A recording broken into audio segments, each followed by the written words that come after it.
Hey y'all. Okay, so today we're going to be doing several little projects throughout the garden. We're going to be packing up all of these pumpkins over here. They are going to be going to my friend's house who has donkeys so that the donkeys can have some awesome snacks. We are going to be cutting back some different things. A motorcycle, some different plants that have been touched by some early frost and aren't doing very well, so we're going to cut those back, and I'm going to be pulling out some zinnias, some other plants, and then I'm also going to be putting in some pansies right here by the front, right here. So I'm going to be putting in a bunch of pansies right there. As always, make sure you hit that subscribe button and that notification bell so that you know when my latest videos are up, and make sure you go check me out on TikTok. Okay, so there's a lot of pumpkins. All these pumpkins are going to go.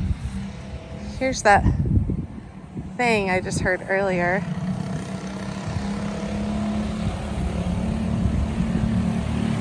There it is.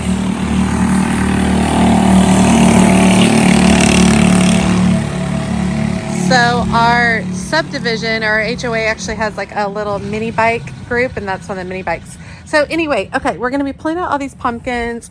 All these zinnias are going to be being pulled out as well. I do have some stuff that needs to be cut back a little bit. All of these zinnias are coming out right here because they have all been touched by frost, aren't doing very great, looking kind of gross. So those are all coming out. All of this coleus got hit by the cold weather, so it is all coming out as well. A few other things. Still have dahlias just doing beautifully over here with lots more buds to come on those. More zinnias to pull out. Let's see, this coleus has managed to go unscathed, and I think because it's had the protection of this Ruby Falls redbud. So that's done okay. I'm gonna pull out this gomphrena right there. Maybe cut back these balloon flowers. Everything else is looking really good. We've had a couple of light frosts. All my seedlings are doing pretty well, which I'm very happy with. So yeah, we're doing good. Let's get started.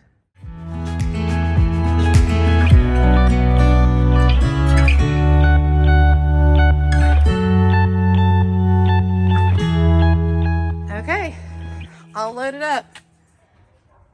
We had a good batch of pumpkins this year. Let's take these over to the donkeys.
Okay, so now I'm going to take some of these pansies and some of these smaller cabbage. I have white cabbage and red cabbage, and I am going to work them over into this portion right here. Now, this is a big space. I'm not going to spread them throughout this whole space. I'm going to really kind of cram them in tight in some areas and kind of block out a good amount of color. And then I will look at some additional pansies. I would like violas to fill in this space as well later on, but we're going to concentrate mainly on this space today. I'm going to charge it with plant tone and then get planting.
So I got this section. I did the white block pansies here, red cabbage, white cabbage, and the purple blotch block blotch pansies here. They're a little run down right now because I just watered all of them. You can definitely deadhead pansies as they get older, and the more you deadhead them, the more blooms they will produce. So keep that in mind. Like this little plant, go ahead and remove that, and then they will produce more blooms in their place. These plants can hold, that's actually really pretty where the bloom used to be. Doesn't it look like an orchid? Super pretty. But basically each plant can produce like 5 or 6 blooms at a time. So the more you deadhead them, the fuller they're going to get. This will eventually fill in, and this will be like a carpet, so you won't be able to see any of the soil. So I did place them all really close together because they're going to have more impact in the end than if I were to dot them out throughout the whole thing. They'll grow in really nice and have some really great color right there for the fall. Okay, wind's picking up. Look at that. Getting a little cooler. Still in t-shirt and sandals. I did wear pants today. But anyway, so I'm gonna have several more projects like this, just trying to get in my winter annuals so that I have some nice color throughout the season. I am about to do all my winter planters, which I'm really excited about as well. Hope you guys are still planting, and if you're not, hope you're enjoying these videos to kind of keep that gardening spirit alive during the winter months. As always, she's a mad gardener or a decorator or anything else that she wants to be. Thanks, y'all.